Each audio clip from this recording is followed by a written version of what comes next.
Right. All right, I'd like to call the meeting to order. We will start with the Pledge of Allegiance. We'll have the students start us, please.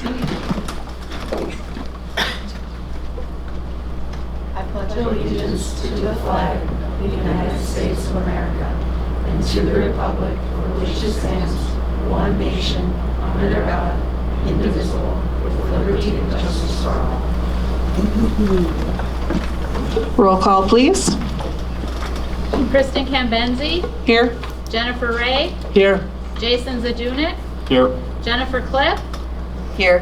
Cheryl Maddox Smith, Here. Cassidy Thomas, Eric Smith. Okay, and I would entertain a motion to approve the agenda. Make a motion to approve the agenda. Second. Okay, motion made by Mr. Zadunik, support by Mrs. Klipp. All those in favor? Aye. Moving on to the superintendent's report. Mr. Sedgwick. Thank you, President Cambenzi. I think I'm going to jump up to the podium and introduce our guest.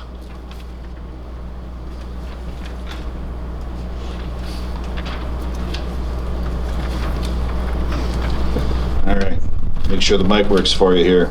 So good evening, everyone.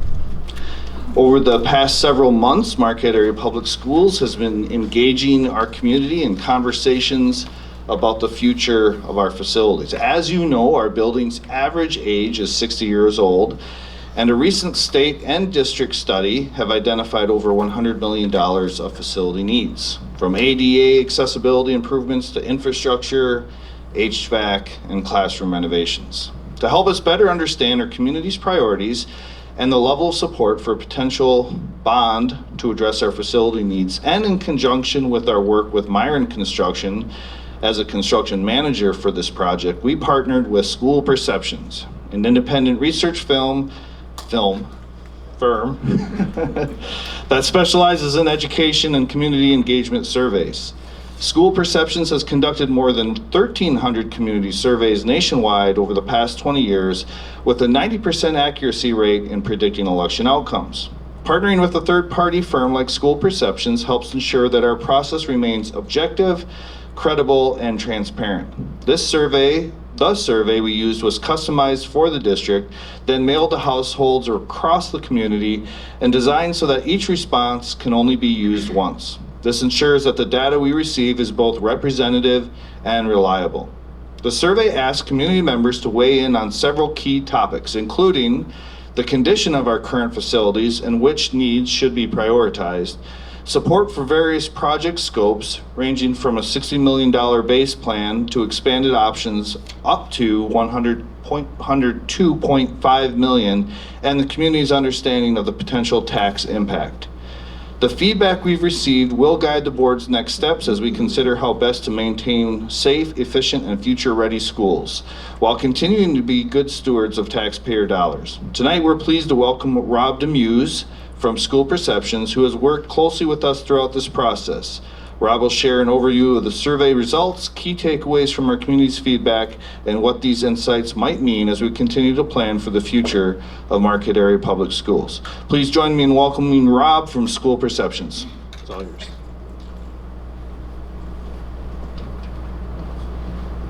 I did promise Zach I would use the laser pointer responsibly. I don't usually get to use one of these, but I'll do my best. So, as you heard, I am Rob from School Perceptions. I'm the Vice President of Research at School Perceptions. We do all kinds of surveys, be it staff, student, parent surveys, community surveys, more the planning and satisfaction surveys, but as you know, the pre-bond surveys that I'll go through with you tonight. As we go through, on the right-hand side, you won't see it yet, but on the right-hand side of each of these slides, there's gonna be a different color. I'm gonna spend the least amount of time on blue.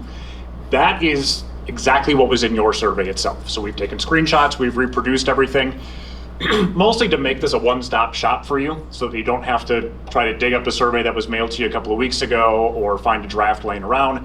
Everything that was in the survey itself is also in this report.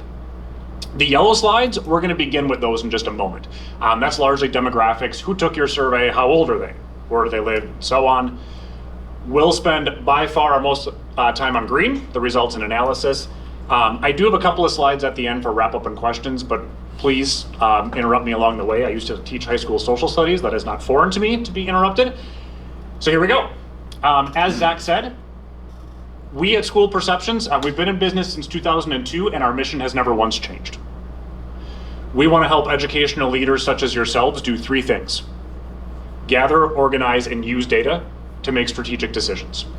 So we've conducted over 3 million staff, parent, student, and community surveys, all in the name of school improvement. And probably a slide that needs updating. We're quickly approaching 1,500 community surveys that we've done either in the planning or referendum world. So let's get straight into you. Your survey deadline was about a week and a half ago, April 3rd. You ended up with a little over 1,900 respondents, which is far beyond, almost 6x what you would need for statistical significance. So kind of minimum I look for is 376. Obviously you blew that out of the water, about 5 or 6 times as many as what you would need to be confident in the data. And a pretty normal response rate for a community your size that also has a college nearby. So 13% response rate.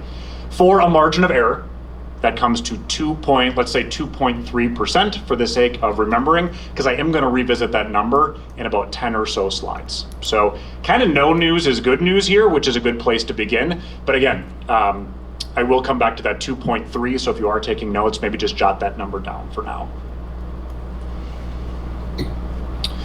Age, first place my eyes go is 65 plus. When we analyze some of your US Census data via the American Community Survey, which is actually done annually, it's not just done in the decennial 10-year census, it's done every year. We analyze that data to make sure we're getting good representation of your community. When I look at 65 plus, not just for the city of Marquette itself, but for the boundaries of your school district, 17.7% of your community is 65 plus, but 42% of your survey takers are. That's a good place to be, because your 65 plus are also going to be overrepresented on election day, much like they are in your survey. So it's okay to be overrepresented there, again, because it's going to be skewed in your electorate as well. Obviously, not all of these age groups vote in the same way. You're going to get your lowest turnout from 18 to 24. You also got your lowest survey turnout from 18 to 24. But I always look to that top bar first to make sure we're getting good senior citizen representation, and by all means you are here. We then asked, is your primary residence in the district? Now, a good question here is, well, why would you send this to someone who doesn't live here? Which is a valid question. As a staff member, I could certainly live elsewhere and commute. If I open enroll into the district, if I own property, but I don't live here, but I have a PO box or a fire number on hand, I'm gonna get the survey. That said, we are gonna filter out anybody who said no or not sure, because they cannot control an election within your district's boundaries. So again, we wanna hear from them, but if they can't vote here and can control a bond proposal, then we need to filter them out of the data analysis coming up.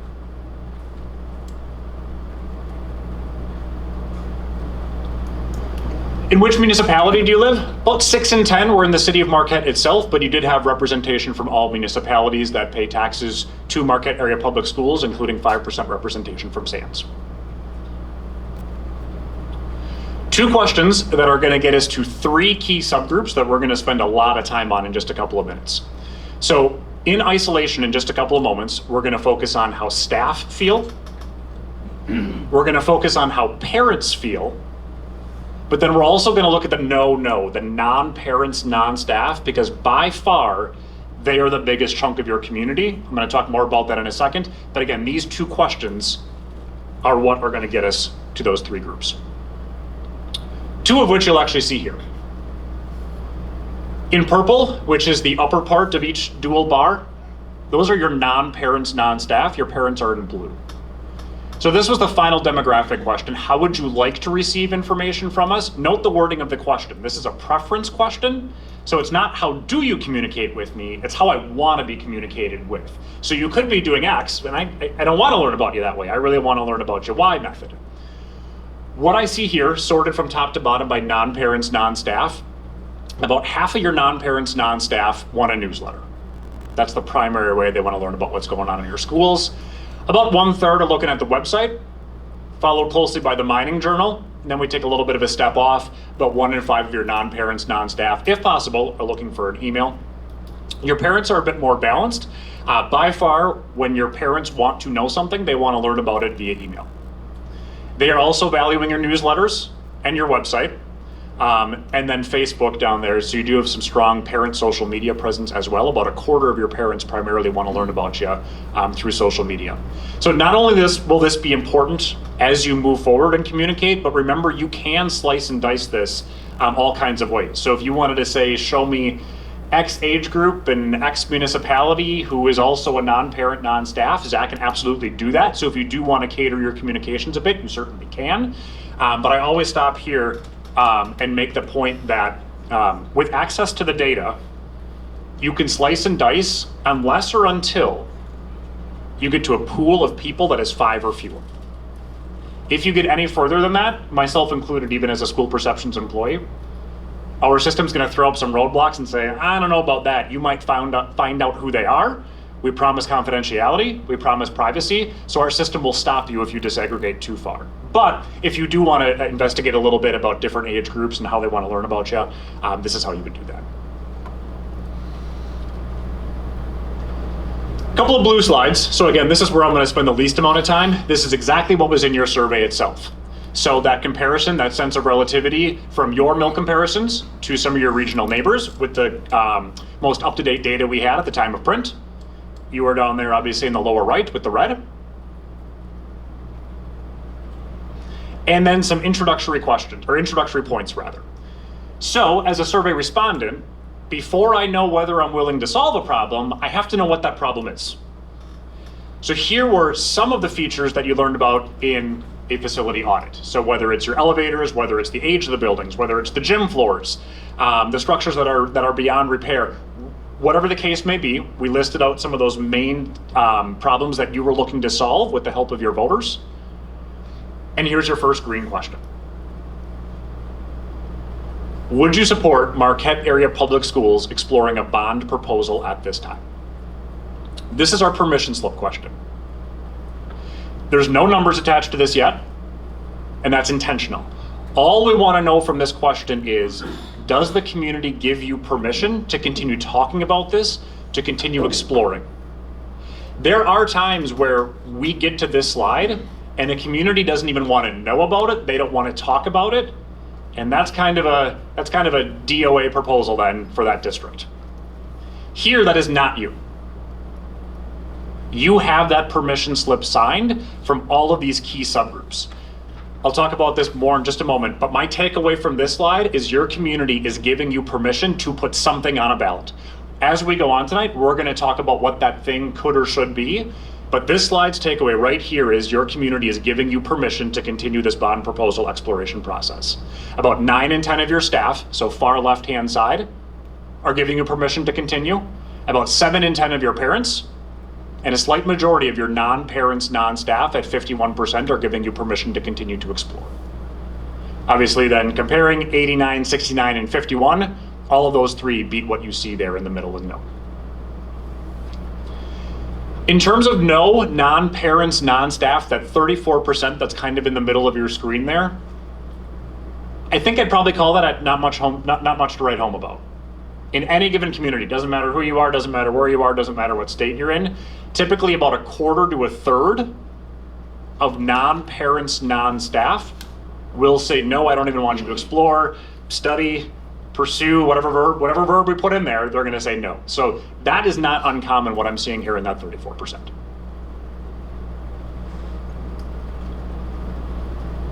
So as you get this permission slip signed, as you move forward, now you gotta know that, all right, so then what do we put on the ballot? Where is that sweet spot? What projects are we gonna move forward with? Back to a blue slide here, we talked a little bit about what some of those priority 1 projects are. Much of them mirrored what I had up in a previous blue slide. And then certainly, maybe the most important point of the entire survey, a big number on a ballot or whatever size of the number it is, doesn't matter. I need to know how much is that gonna cost me? I can't say yes or no until I know how much that costs me as a taxpayer in your community, and that's where we disclose that here. So let's revisit these same subgroups. Would you support a $60 million bond proposal to fund the priority 1 projects? Staff, and only those staff who can vote here. So once again, we filtered out anybody moving forward now that cannot control a vote within your district boundaries. The data stayed very steady compared to the question I just had on. about 85% of your staff who are residents are supportive of this bond proposal. Parents, 69% said yes to the $60 million bond proposal. And our purple group, 50% of your non-parents, non-staff said yes to the $60 million bond proposal. So let me back up just a little bit. So this is the slide I just had up about 30 seconds ago. I just back up here just to remind folks that there's a different number of people that are making up each of these slides. So your staff are incredibly influential. They are the #1 ambassadors of your district. They are the ones that are going to get stopped at the post office, the grocery store, and say, I got the survey, tell me what's going on. So really big ambassadors. Numbers-wise, though, on election day, they make up about 1% of your electorate. Parents in any given community are about 20 to 25%, which means most of the folks in your community, most of the folks that will be there on election day are in this slide right here, non-parents, non-staff. So we're gonna have a slide up that looks like this quite a few times tonight. This is the same data, same numbers, but what we did then is weight the support based on how big each of those groups are. So if parents are about 20% of the community on election day, and they're 69% supportive of the $60 million bond, your non-parents, non-staff came in at 50% support, but they make up about 80% of voters on election day. What this is telling me is if you as a board decided to put this on a ballot, today, 53.8% of your community would support it at that $60 million threshold. We're gonna move on to some other numbers here. Actually, before I do that, that margin of error, 2.3 plus or minus. It does have a pesky plus or minus. You are outside of that though. So even if you took the subtraction out of that, what I get for doing math live, what do we have? 21.5, or 51.5 rather, sorry, 51.5. So even with the margin of error going down, again, it could go up as well, but you are north of 50%. But again, the takeaway from this slide, or so far rather, you have permission from your community to support, explore a bond proposal, and you have support of approximately 54% of your voters if the election were held today. I'm going to carry this logic through with the 20 and the 80% a few more times as we move on. Any questions though about the logic of the data so far before I show you some more numbers?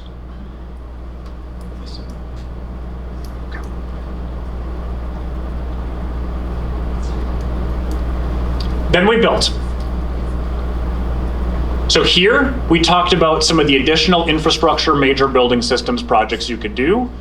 Still saying at that $60 million base plan, but potentially moving up to $90 million for additional $30 million of priority 2 projects.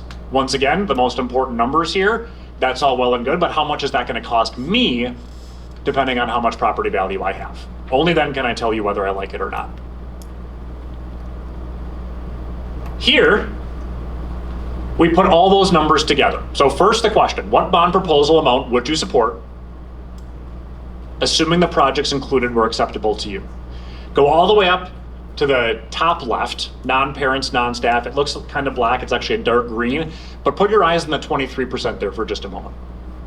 What that's telling us here is if the board decided to put a $90 million bond proposal on the ballot, approximately 23% of your non-parents, non-staff would support that on election day. Once again, that's the biggest chunk of your community. But if I'm willing to support 90 million, then the logic is I'm willing to support something that goes cheaper. So then we just do fairly simple math. So if I take 23 and I add 7, I'm at 30, plus another 9, I'm at 39, plus another 11, right at 50% again for your non-parents, non-staff. So your data is staying very, very, very steady as we go through. You just heard a couple of slides back, approximately 50% of your non-parents, non-staff would support a $60 million bond. You got the exact same data here on a question on a few pages later. For your parents, they're a bit more supportive. They come in at 44 and 11 is 55% when you cross $70 million, and your staff are in at 90 million. So once again, we have to do the same kind of logic here. Basically, the logic is, how low do you need to go until you cross 50% threshold? And that's what these numbers say here. So what this is saying is, if the board decided to put a $90 million referendum on the ballot, approximately 26% of the community would support it on election day. About 1/3 of your electorate would support an $80 million bond proposal. 42% at 70 million. And then once again, your data staying very steady. We're in that kind of 53 to 54% range for a $60 million bond proposal. Once again, that does remain outside of your margin of error.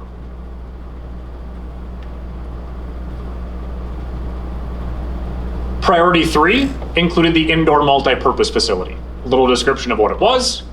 Once again, how much is this going to cost me? And we'll do the same logic. Staff residents, a little under 6 in 10 are supportive of 97.5 million, including that indoor facility. Parents are split, 50%. Your non-parents, non-staff for priority 3 came in at 28% support for that level.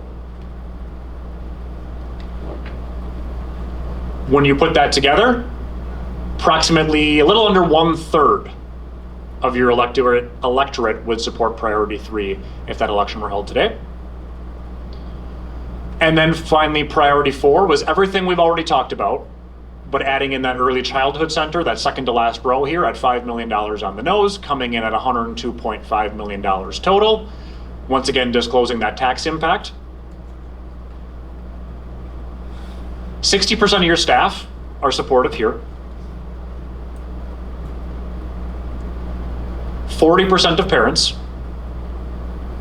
And that all-in number, 28% again from your non-parents, non-staff. So when we do that weighting again appropriately, weighting that support depending on how big those groups are, if the board were to put a $102.5 million bond proposal on the ballot, we would expect approximately 30 to 31% of your electorate to support that on election day.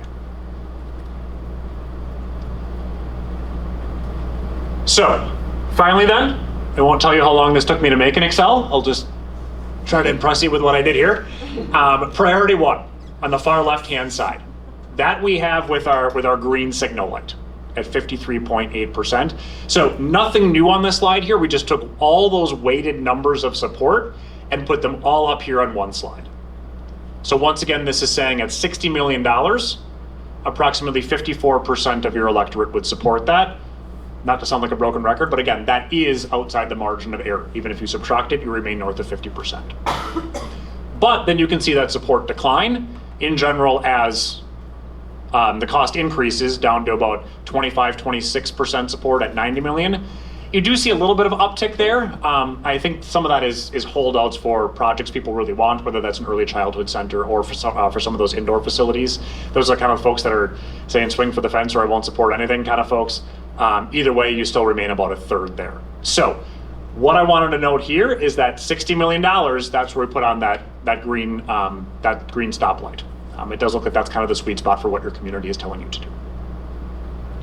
I think this is actually, it is. So let me maybe leave this slide up since this is kind of the entire capsulation of the report in one go ahead here. But let me pause for feedback, whether it's for me or some of the partners that you have. I'm all willing to take questions. And if I don't have it live in front of me, I'll write it down and get Zach the answer ASAP. You had mentioned a couple of times where you had an emphasis that if the election were held today, Yep. right? So we know where that number is today. The potential election on this would be give or take 6 months or Yep. so down the road. Yeah. What's your experience with where that data goes from today to when it's actually placed in front of the voters in, let's say, 6 months? Matches, as you heard Zach say, matches about 9 in 10 times. So the data that you hear today and what ultimately happens on election day matches 90% of the time. So in other words, if you put a $60 million bond proposal on the ballot and it passes in, is it April, May? If that happens, then we chalk that up as a win in our world. If you were to go to 102.5 million, it doesn't look like the community would support that. But if that's what you took to ballot and it failed, that's a win in our world because that is an accurate prediction That is us accurately predicting what your taxpayers are saying. Now that said, 6 months is a long time. We have no idea what interest rates are going to do. There's a lot of factors politically and economically that can happen. It's a long time.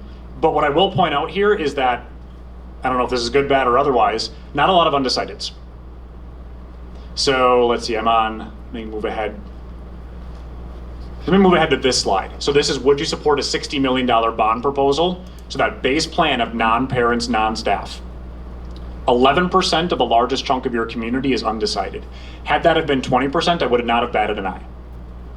That would not have been uncommon. So there are fewer folks to move here, one way or the other.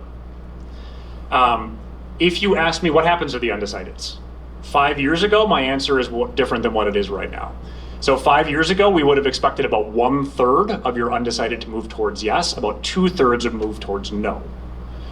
That has flipped substantially, or I guess even gotten more ends of the polls substantially is a better way to say that, since 2020. Now, in any given community, about 1 in 10 of your undecided to move towards yes, about 9 in 10 of your undecided to move towards no. So I'm giving you a lot of words for a short question, but a long time away. I am always thinking about interest rates, and I'm also thinking about what will happen with those undecideds. There's not none. It's a lot less than normal, I would say, but that's not bad because that makes your data much clearer. I've given reports where 40% of people are undecided, and the board's like, I don't know what to do with that. What do we do? Fortunately, that's not you. You're getting pretty clear data on where your community's sweet spot is. So the undecideds for the 60 million, or was that across the board that there's the undecided percentage? 11% of your non-parents, non-staff, that's where I focused.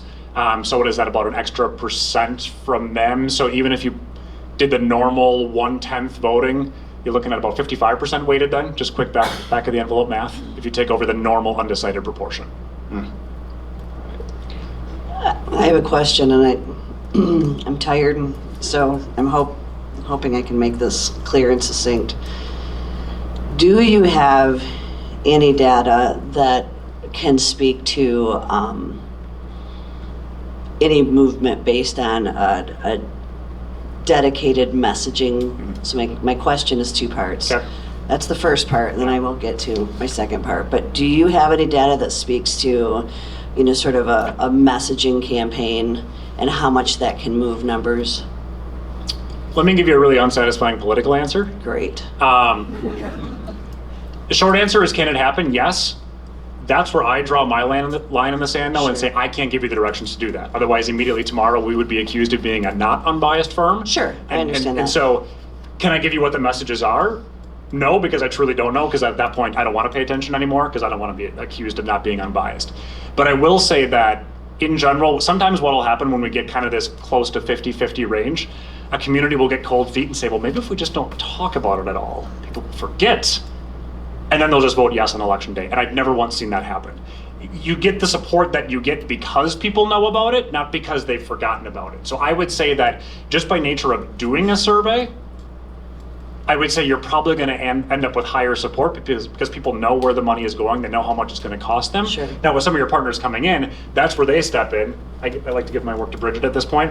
That's where they step in, though, and that's where they follow up with all kinds of postcards or newsletters to say, hey, we heard you. This is the number the board decided on. These are those projects that the board has decided to fund in partnership with the admin team, and this is how much it's going to cost. So I've never seen support not increase by nature of just doing some kind of messaging, unless you set aside some of the weird times in 2020 and 2021. Typically, that support only holds if and only if a messaging campaign continues.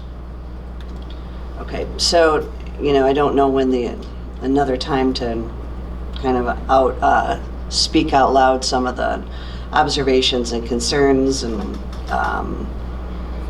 victories that I'm seeing here. I spent a lot of time with this file over the weekend trying to piece it out, and I oftentimes make jokes at my own expense about being a poor math student, but data and stats, for whatever reason, I get.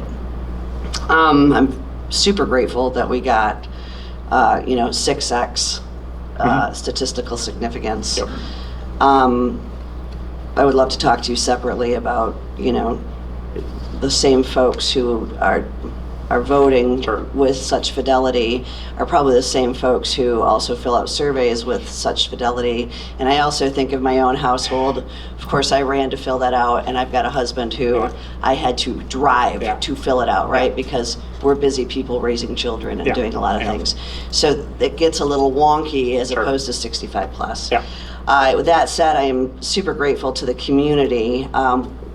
This board has had a history of a little bit of trickiness with surveys and how it can all bear out at the voting booth historically in the last 6 years. A couple of concerns quickly.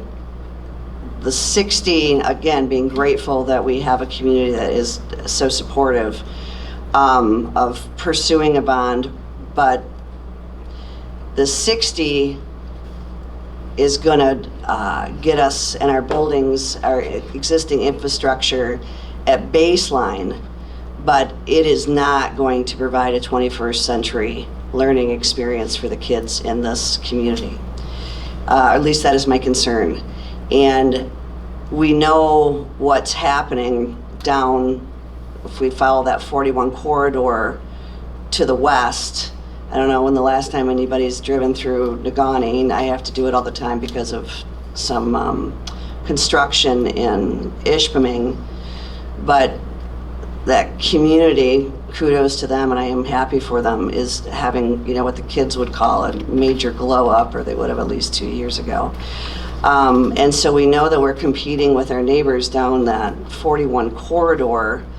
And we also have some things beyond our control, namely the cost of home prices here in our area, in Marquette, in the township, and in Harvey. It used to be sort of the general wisdom was that you never held a mortgage more than 1.5, maybe 2 times your family's income. And so if we do the, you know, basic math on that, it's not unheard of right now for families who are generating $150,000 to be priced out of our market, because we just don't have $300,000 homes available without having to put an additional 100 in. But we do have those available in Negaunee, certainly in Ishpeming and Ishpeming Township. And those communities are investing right now and are passing large bonds, including all 3 of them, you can correct me if I'm wrong, are now providing early childhood, which can offset some mortgage costs. So there's a little bit here that I'm thinking through, both for the, you know, I don't have any personal, my child's going to be graduated by the time anything is realized to the completion of a project. But I am concerned that 60 certainly going to support whatever the community supports. And if that is clearly the direction, then that's where we need to go. But I would be really remiss if I didn't state on the record the concerns that 60 is going to provide for this district, respectfully. Thanks. Quick note, I did move to a different part of the presentation based on Ms. Klipp's comments showing the comparison of number of mills levied by different districts in our area. Please note that the state average is about 4.5. State average is about 4.5. That doesn't show on the line, but the neighboring districts do. And I think this graph says a lot to Ms. Klipp's points. You say it's a win for you if it doesn't go at that. It makes you accurate if it doesn't go. That's not a win. For me, it's a win if we pass the full amount. So I just wanted to correct that, but I don't think that that's necessarily the correct verbiage of a win. For him, exactly, versus for our community. It's all like it Yes, is. Exactly. We're just the representatives. Right. So, you know, I do think this is a metric. And I know that it's weighted and your expertise is invaluable. And I've been part of all of the conversations throughout this whole process. And I don't, you know, I want to hear loud and clearly what the community has to say, but I'm so glad you have this up here, because I done my math, my basic math here, but at 60 million, we go to 2.86.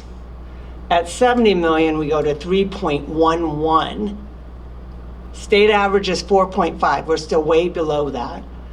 And this isn't really for you, this is just my observation and what I kind of am taking away from this. At 80 million, we go to 3.36 mils.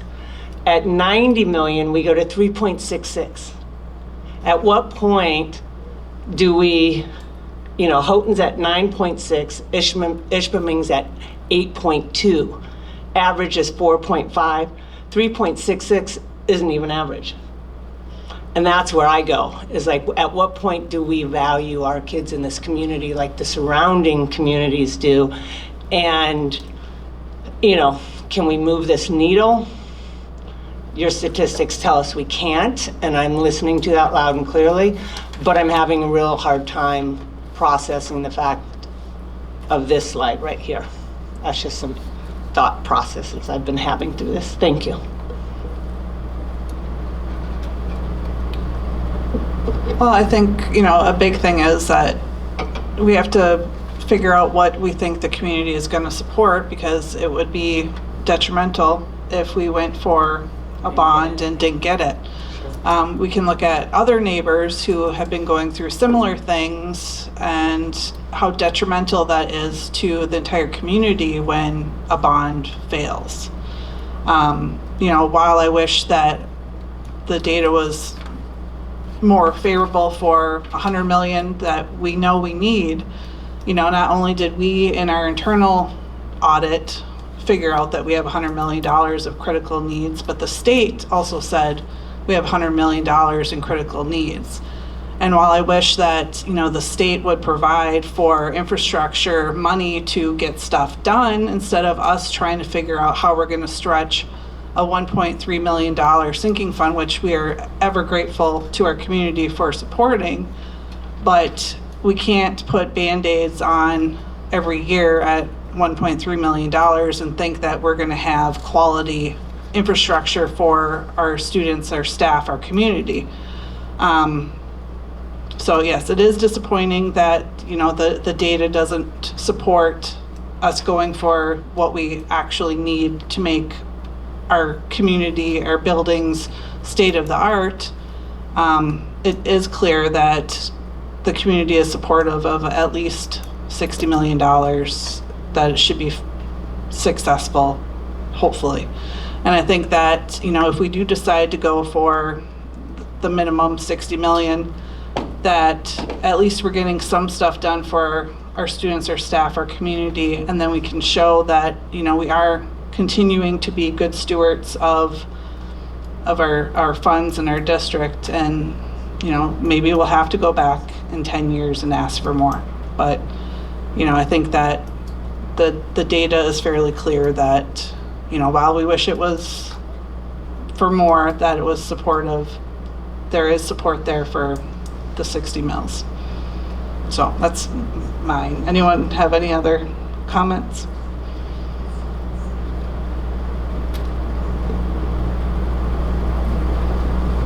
Any further questions for you? For him?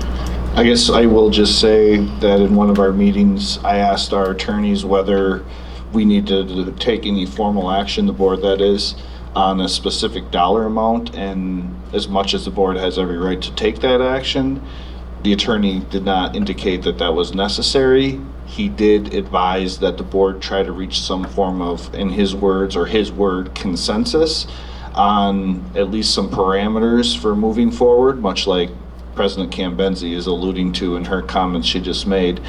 But I just wanted to float that with the board as we're having this open dialogue, so that ultimately I can direct, or you can direct our team to move forward in their planning, which is important since we do have a treasury date on December 1st, and that treasury date is because we are going for a qualified bond, which some other folks know more about than I do, but essentially gets us a better interest rate going through the Michigan Treasury. So just to clarify, what I hear you saying is the consensus would be that we are going to move forward to put a bond proposal on a ballot in May, but we don't have to and it will very likely be that, unless, I don't know, there's divine intervention from some higher force, that we're going to be, very likely looking at 60 million, but we don't have to concretize a 60 million price tag at this particular meeting. Is that what I'm understanding correctly? Yes. Thank you. I think we're looking for like a scope to give to our partners to start working on a list so that they can have stuff ready to go for a December 1st meeting. Mr. Carmody from IDI, former superintendent who's worked through a lot of referendums. I know Ms. Joyce from Myron, I'm sure a variety of folks have been through referendums. But I think about Craig in particular. Does that align with your thinking as far as what we're articulating here, finding a consensus, or as Ms. Cambenzi said, a scope, if you will, some parameters would help us move forward? Yeah, I really believe that, having the direction of, we've got a dollar amount, because when you go to Treasury with that application for Treasury, everything has to be spelled out. So, all of your items in that list, as well as the estimates, and Treasury looks at the items and the estimates to verify that, that they meet within that threshold of what they would typically see with similar projects throughout the state. So we really have to have all of that information completely accurate before we go to Treasury. So with the Treasury date of December 1st, you back up and that application has to be to Treasury 1 week before that Treasury meeting. And then really 2 weeks before that, it takes about 2 weeks to put that application together between the estimates, putting those items in. There's some other information that the district has to provide. The ballot language still has to be prepared. The financial schedules by PFM still has to be prepared. So you're really looking at, about November 7th to 15th to have all of that done in order for that application to be enacted. And our So- next and only meeting before that December 1st date is November 17th. So, Mr. Carmody, can we say, for the purpose of this meeting, since this has been so well thought out and so well, for lack of a better word, itemized, can we just refer to it as our priority one? I think you'd be fine by doing that, because Okay. that really gives your partners enough information to be able to then continue to work Sure. with your team. And you're still, as a school board, you are ultimately going to be approving this. That's right. Approving the scope, approving the PQA, all of the formal action will still be with the Board of Education. I appreciate that. Thank you. I asked Superintendent Sedgwick just to put up that priority one up there for the folks in the audience so they could see what that bundle looks like if you haven't been paying dogged attention to the issue like the rest of us. Priority one is the 60 million, correct? Yeah. Correct. Okay. It's up on the screen now. I don't do a very good, what's that movie where they rotate the head around? I can, yeah, we talk a lot about ADA standards, elevators, restrooms, talked about even some of our interior doors, HVAC systems. I'm sure you're aware of mechanical systems, a lot of the electrical systems that are associated with HVAC. Electrical panels, technology infrastructure is a key item for our teachers, and I see some here today. I think they would probably attest to the importance of technology infrastructure. Asbestos removal, we heard from Mr. Hagaso about asbestos removal with some of our older buildings. Furniture and finishings throughout all of our buildings, all of our classrooms, that's comprehensive. Across the district, interior finishings, everything from the floor to the ceiling. We've talked about locker rooms, our classrooms that are outdated with inefficient layouts. Some of our buildings and classrooms even have dividers still in operation, or cubicles, if you will. I think about the high school pod and Bothwell as examples. Career and tech ed, Kaufman Auditorium, music, art spaces, all need updating. Gym floors, locker rooms at the middle and high school, and then multiple structures such as the press box are beyond repair. So that is the basic list, or the priority one list, the basic synopsis of that priority one list. So would it kind of be safe to say that what this would be is for lack of a better word, with the exception of maybe the floors and the new furniture, which as a teacher, I would be really excited about. We would be doing the really important but non-sexy stuff. Sorry for the sexy word at the board meeting. I think Mr. Hongus, though, if you want to chime in, could speak a little bit more to that. Even with the. Can we have you come to the microphone too? Sorry. Zach, I'm just going to leave this. Yep, thanks, Rob. Yep. Yes, I think even as we were going through that, though, we understood that the non-sexy stuff that's not going to solely sell a bond. So knowing that, like hitting the CTE programs and hitting some of the kind of hitting across the board with arts, music, the locker rooms and those parts and pieces. There are, it's not just the basic needs and nuts and bolts, yes. So that does get hit. And then looking to, I think from a dollar standpoint, from a consensus, is really be able to look at some things that came in from staff and teacher comments as well, to be able to see what we can work in within that ballpark of the 60. So.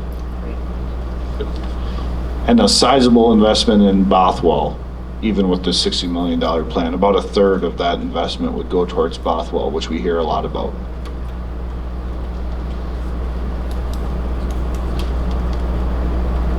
So I guess we're looking for a consensus. Is that a vote? Well, no, I mean, while I wish it was more, I'm fine with 60 million.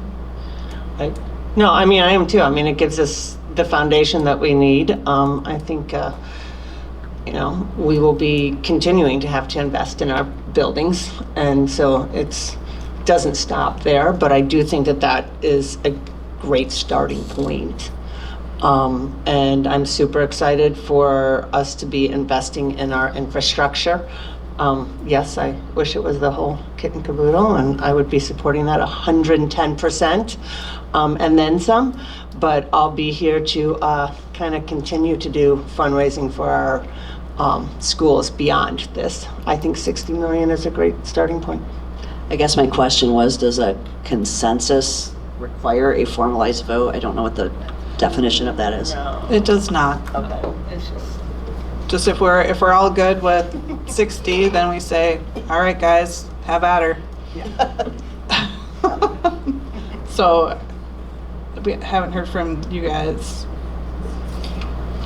Well, based on the survey data, I mean, I think it's pretty clear that, I mean, 60 million is, as is, going to be a nail biter, let alone going for anything north of that. So I think that's the best case scenario that we've seen based on the only objective piece of information that we have available on this particular issue. So I trust that, and I think that's going to be the best way to go.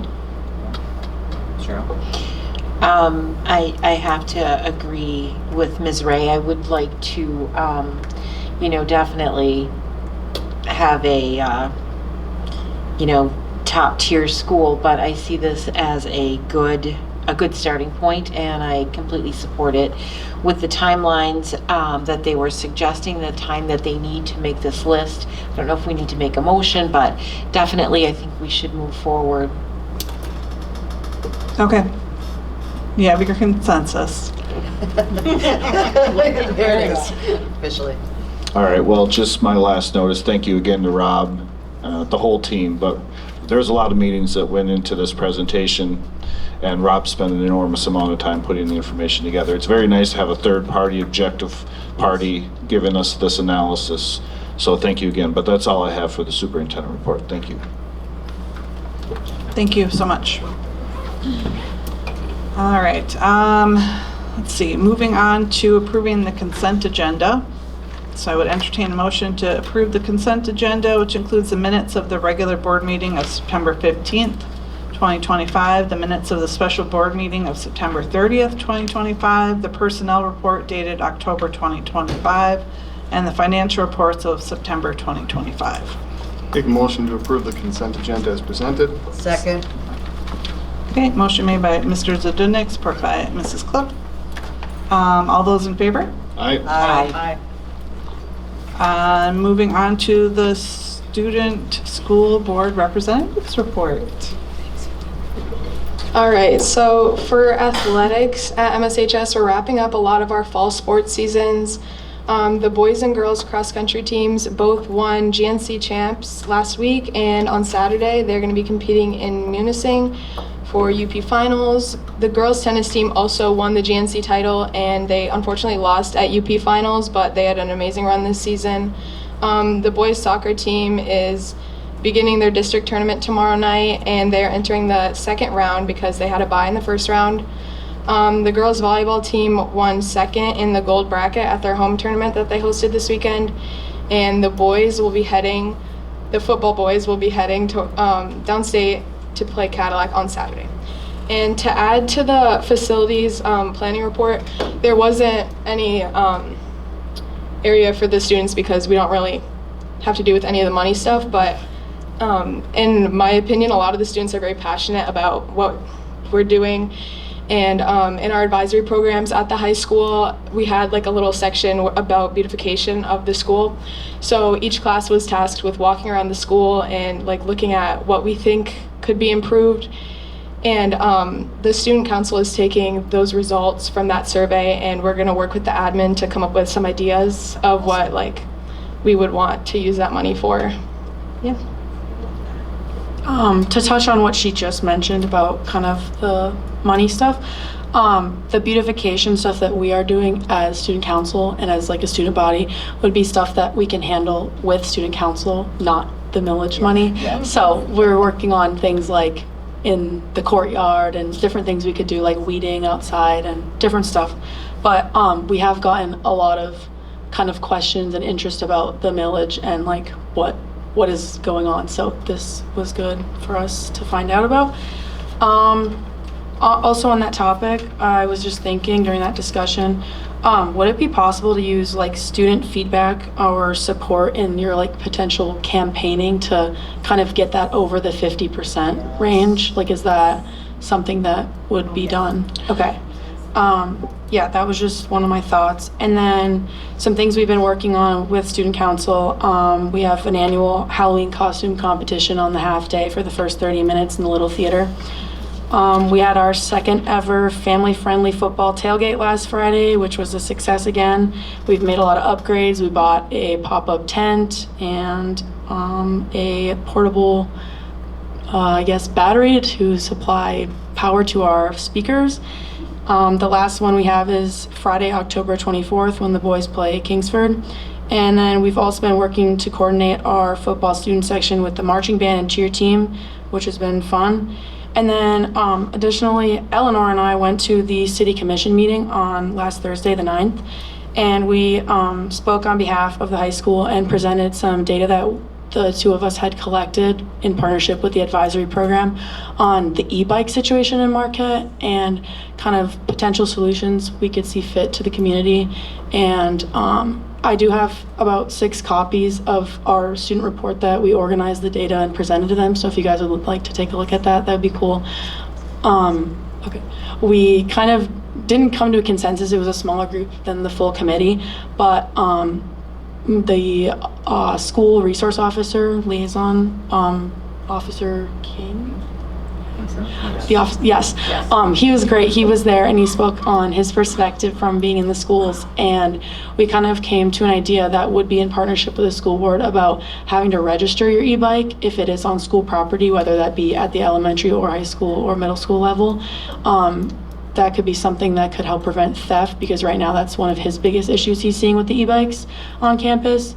And it would allow them to confiscate bikes if there is illegal or misuse of the bike. And once legislation is passed for e-bikes, we were looking to partner with him and student council to go to the younger schools and even our own school here at the high school to present the new laws and just kind of promote safe e-bike usage. So that was our little update. And then I have one more thing to add about the facilities planning. Students at our school are very, very, very passionate about air conditioning in this school. So I just wanted to add for your list. Thank you. Basics, right? Yes.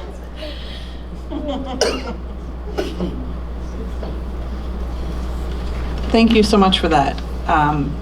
That is a very good point, that a lot of the data was focused at our voters, which, not many of our students are registered voters yet. But that is a really good point that, you know, we do need more student input as to, you know, what you want in your schools. So thank you so much for all of that. All right. Comments from the public. Jenna Smith.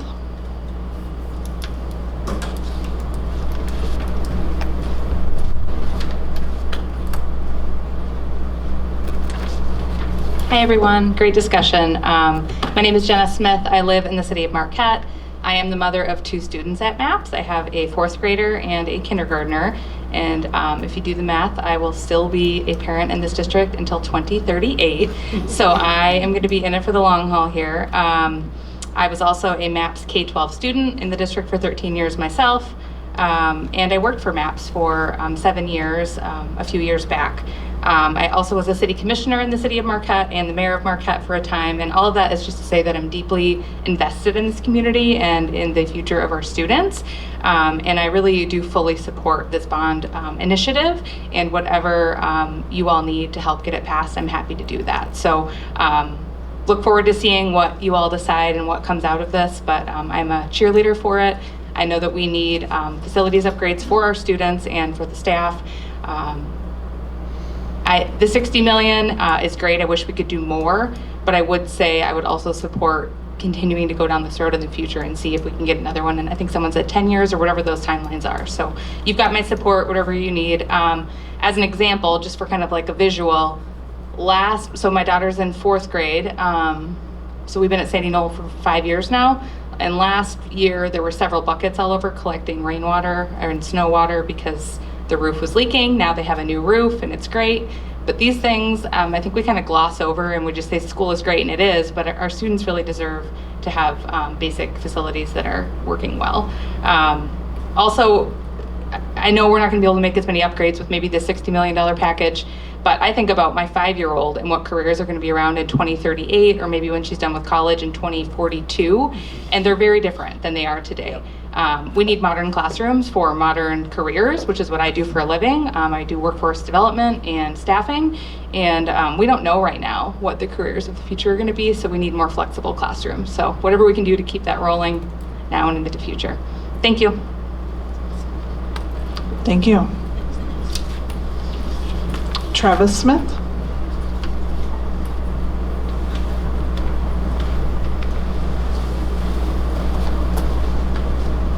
Unrelated. Oh, right. Okay, I am Travis Smith, Marquette Township resident. I'm here as a public educator, a taxpayer, and a father of 3 MAPS students. And my commentary is less directed at the Board of Education, but more for the general public who is either here in person or watching this board meeting. So as a public educator, I served MAPS for 12 years. First as a middle school teacher at Bothwell, and then most recently 8 years as the Cherry Creek elementary principal. In my current professional role, I have the opportunity to work with educators from across the state of Michigan in rural, suburban, and urban capacities alike. You know, what I've come to recognize over this time is that educational quality must not be dictated by zip code, okay? Students at the Upper Peninsula deserve the same modern, well-equipped learning environments as those students below the bridge. And the bond represents a necessary investment in those learning environments, and it's not a luxury, it's what they need. I encourage every community member to tour a school, check it out, talk with the principal, and see firsthand the opportunities and limitations our current facilities provide. So as a taxpayer, I recognize the reality of economic uncertainty and the tax burden that is experienced by families in our community. And that's why I want to thank the board very specifically for your prudent financial management over the years. Thank you so much. You have done a fantastic job. And as noted by board member Ray, our average millage rate is 1.3 mils compared to that state average of 4.5. And that is a remarkable difference given our size and the 750,000 square feet that make up the facilities within our district that is our responsibility to maintain. So the bond, it's not an expense. It is truly an investment in our students' lives. And lastly, as a parent, Research consistently shows that a healthy school system is one of the best indicators of a healthy community. Strong schools attract and retain families, driving economic growth. It's always interesting for me to listen to families who travel downstate, may it be for athletics or may it be for something regarding the performing arts, and they always come back and they're always commenting on the modern flexible learning spaces that those communities have created for their students, or the incredible athletics and performing arts spaces that their students get to learn in every single day. And our students in MAPS, they deserve better. And again, our zip code should not determine the quality of an student's educational experience. So in conclusion, as one of our American leaders famously said, a rising tide raises all ships.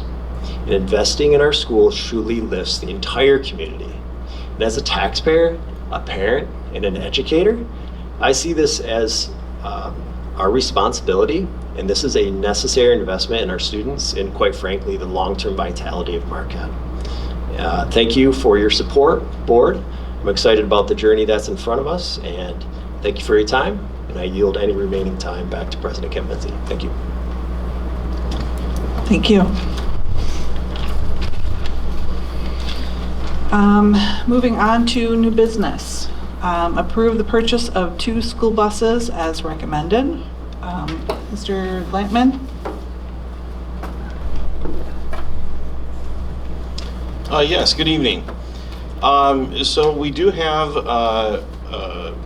our auxiliary services director here this evening, and he can speak to his recommendation for a purchase of 2 school buses, which we do have budgeted for in our 25-26 budget. Would you like to take the podium, sir?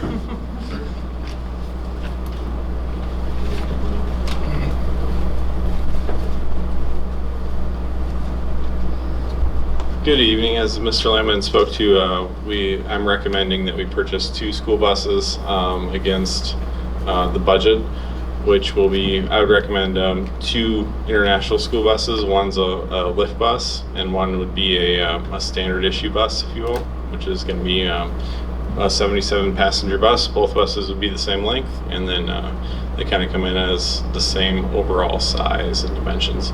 We've had better luck lately with our internationals, and I know the folks who've been here, and I've been here recommending buses in the last year or so. We've gone with internationals on the used side, and they have been, even those used buses have been a better quality bus, so that's why we're going with that. And we're going outside of the consortium, if you will.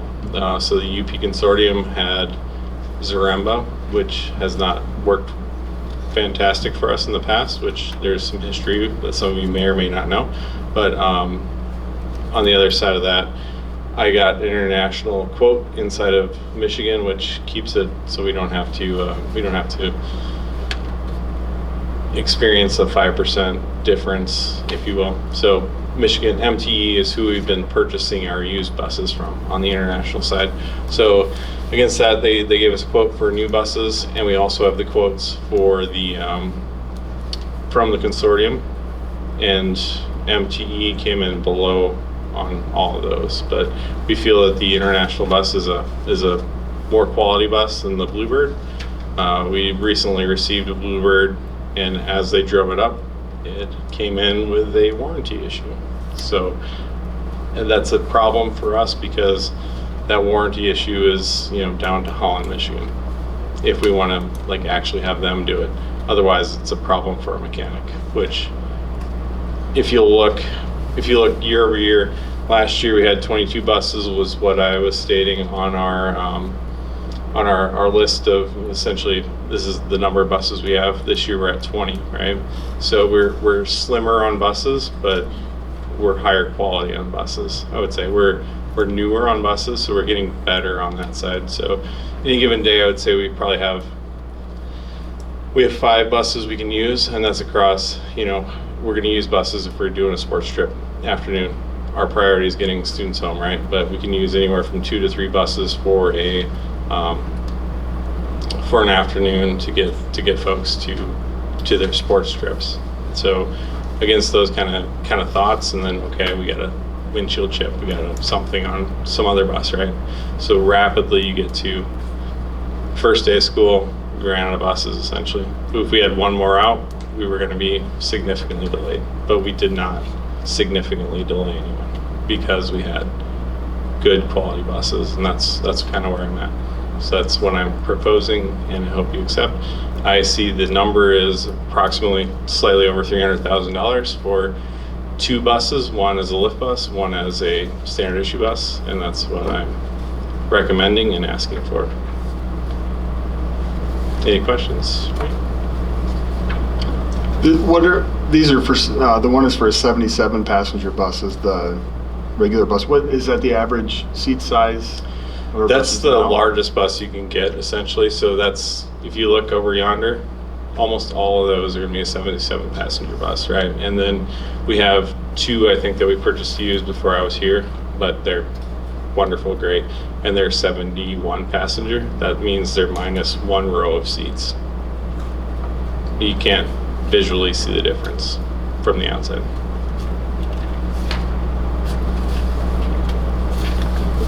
Any further questions for him? With the warranty on these buses, do these have to get hauled down to, I mean, if our mechanic can't work on it? We have some options locally, like we have out in Harvey and then over at the Crossroads, there's 2 different purveyors that will work to do some warranty, like beyond what we can do internally, but a lot of times we end up doing it and then billing them back. And I generally tell them to bill them like they'd bill us. Bill the warranty or the bill like Bluebird, or bill the purveyor of Bluebird or the purveyor of International like they would bill us as far as like hours. Has there been any issues with that as far as getting warranty items covered or warranty It work can covered? take a while. But they're ultimately go good for it? They ultimately Usually. Okay. Yes. All right. If I could add one more thing, well, we did have 2 buses estimated in our 25-26 budget. If you accept the low bid, it will require a budget amendment to the tune of about $18,500.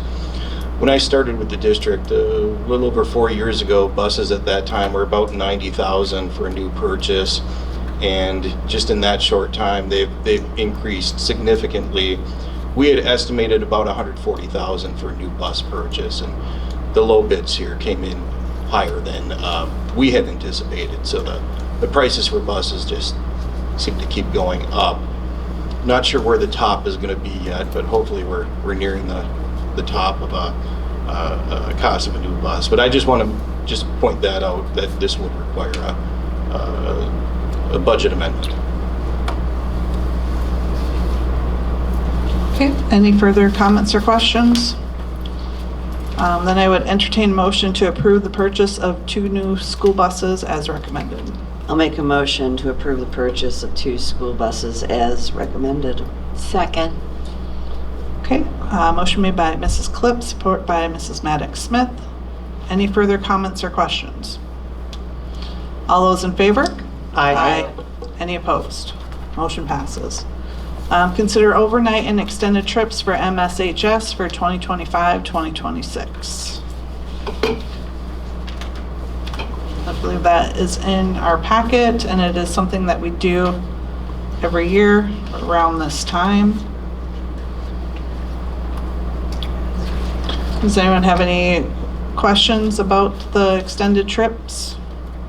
There's a few of these 3 that are covered by the students or families. Is there the opportunity for everyone to attend if they want, if they're not able to cover those obligations? We always find ways to support students with any kind of financial hardship, yes.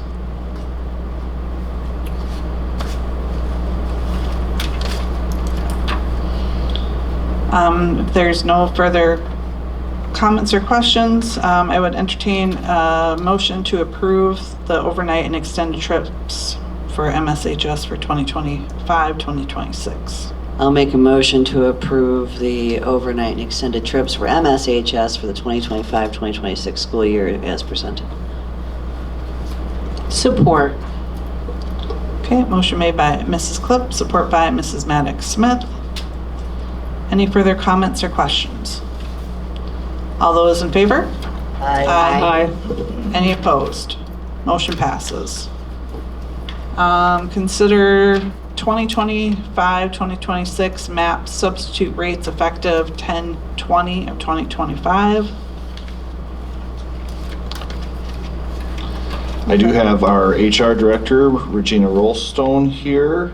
Regina Paucan, she recently got married, here in case you have any questions, but the memo essentially sums up the 3% increase that we're proposing for our positions, our substitute positions, and then also our daily and hourly rates.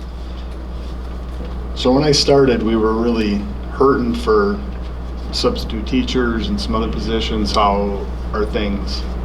Things are, they're definitely getting better as far as our open positions are being filled. And with that being said, our need for substitutes is a little less. However, we still want to maintain with our local area school districts, we want to maintain that balance to ensure that we still get the qualified substitutes that we need. How do our rates compare with the neighboring schools? Are we competitive? We are competitive, yes, Okay. we are. And this continues that trend. Okay, thank you.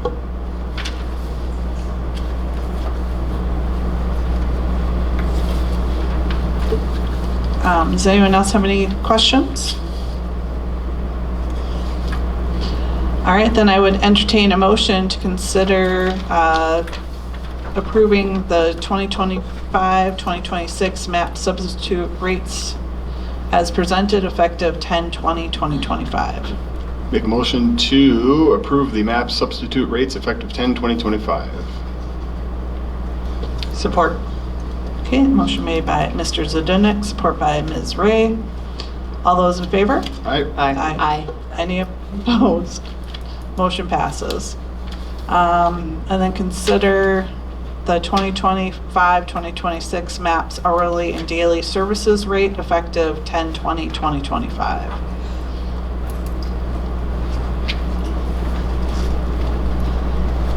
Does anyone have any questions regarding that? No? Good. Yeah. Then I would entertain a motion to approve the 2025-2026 MAPS hourly and daily services rates effective 10/20/2025. Make a motion to approve the hourly and daily service rates effective 10/20/25 for MAPS. Second. Okay, motion made by Mr. Zadunik, support by Mrs. Klipp.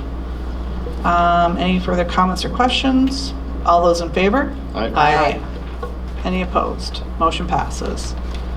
Moving on to gifts and bequests, a donation of school supplies to MAPS by the local Walmart store. Thank you very much for that. Moving on to board member comments. We'll start with Mrs. Maddox Smith.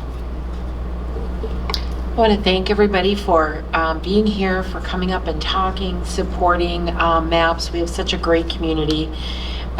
Particularly, I loved the student report. I love the stuff that you guys are doing, just the stuff about the e-bikes. I definitely want to read that.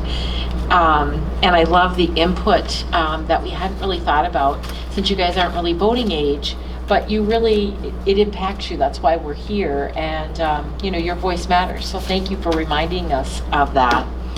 I absolutely am excited to see MAPS moving forward, continuing to move forward, and I completely agree that the jobs aren't even created yet that we're trying to prepare these kids for. So I'm just looking forward to getting our school up to that. Zip code really doesn't matter. Oh, and thank you, Walmart, for your gifts. Mrs. Klipp? Thank you, Mr. Vanderschaff, for working us through 2 buses. I don't know anything about buses, so we appreciate you making the recommendations. Specifically, thank you to the 2 speakers who, Mr. and Mrs. Smith, unrelated, who came and spoke. I think it was Mr. Smith, unrelated, who said it really is incumbent on this community to take care of the schools, and the notion that these are separate entities, we all sort of live in these silos, is just not accurate. Coming from downstate, the schools and school districts drove home prices, which drove personal equity. We are all connected, as much as the media would have us believe that we are polarized. The reality is, in communities, regardless of their size, we need and depend on each other, and one of the heartbeats of that body is the schools. So thank you to all of the folks who did respond to the survey, and I just would encourage anybody who is here to continue to speak, to have conversations at church and over coffee and drinks or whatever with community members about the importance of really engaging in what you want the vision for our school to be, regardless of whether you have children or not, because it does impact you personally, regardless of whether you're a parent or a staff member. So thank you to our 2 student reps down there. You guys are fun, and we really appreciate your insight. I hope everybody has a great Halloween. Mr. Zdunek? No additional comments, thank you. Ms. Ray? Yes, best part was your input this evening, both of you. Definitely beyond the just letting us know what's going on. Very engaged, and I'm quite impressed. You went to the City Commission and all that you're doing. It's important because you all do have a voice in this community, and that's why we're all here, is because of you. I just want to say that I'm super excited about this bond. When I came on the board, I was quite impressed with how fiscally responsible this school district was, and how kind of sound our budget was, particularly in relation to previous years. And I think the board has continued to be fiscally responsible on this throughout the time I have been here, almost 5 years. And I've been quite impressed with that and what we've been able to achieve with our sinking fund, and staying on top of kind of maintenance. When you have 750,000 square feet, it's a little daunting because there's always something to be fixed. I do believe, I'm a business owner, I'm a parent, I'm a community member, and there's nothing more important than this. And investing in our schools, yes, is what our community is really should be kind of grounded on, is our school system. And that is, I've always told people that our schools are amazing, and our teachers and our administration are incredible. But I do encourage people to come and walk through our schools, because as incredible as our school systems are, they are dilapidated and they need a lot of attention. So I am super excited about us moving forward. I know a bond issue is always a big hurdle in a community, but I go back to these numbers of where we are at, and 1.31 millage is close to none. And really, I look forward to not only starting with this 60 million, but as I retire from the board in a year, I will stay involved in trying to continue to fundraise for our schools to take them into the 21st century and to really make it viable for our kids and as well as for our entire community, because that's really what it is. So I'm excited, and I will be here for any questions. At any point, if someone's got questions on how we manage our budget or currently, as well as what this bond issue means, please call me, come knock on my door. This is a conversation we all need to be talking about and be excited about, because it's going to be very, very cool to see our schools change physically. Thank you. Thank you. Board President comments. I'm so happy to meet you guys. I missed the first meeting when you guys were introduced. Thank you so much for your valuable input. I mean, this is why we're here, is for the students. So we definitely love hearing your voices and the things that you have to say. So thank you so much for that. You know, I graduated from here 30 years ago, and not much has changed. There's a lot of stuff that has been here since forever. So I think it's definitely time to put some effort into making some improvements for our future students and for our staff and our community. So I'm hopeful that the data that was presented holds true and that we can continue to do stuff for our students, our staff, and our community. Moving on to announcements and other meetings. October 22nd, MSHS and Bothwell Middle School Band's Holiday Spooktacular Concert at Kaufman Auditorium at 6:30. October 31st, Halloween, PD Day, with half day for students. November 7th, end of the first quarter. November 12th and 13th, K through 12 parent-teacher conferences. November 12th, K through 5 half day. November 13th and 14th, K through 12 half day. November 13th through 15th, MSHS musical performances at Kaufman Auditorium. And November 17th, 2025, board meeting at Gray Wreck Cafeteria at 5:30. I would entertain a motion to adjourn. Make a motion to adjourn. Oh. Second. Jeez. All right, we have a motion by Mr. Zdunek, support by Ms. Ray. All those in favor? Yes. Aye.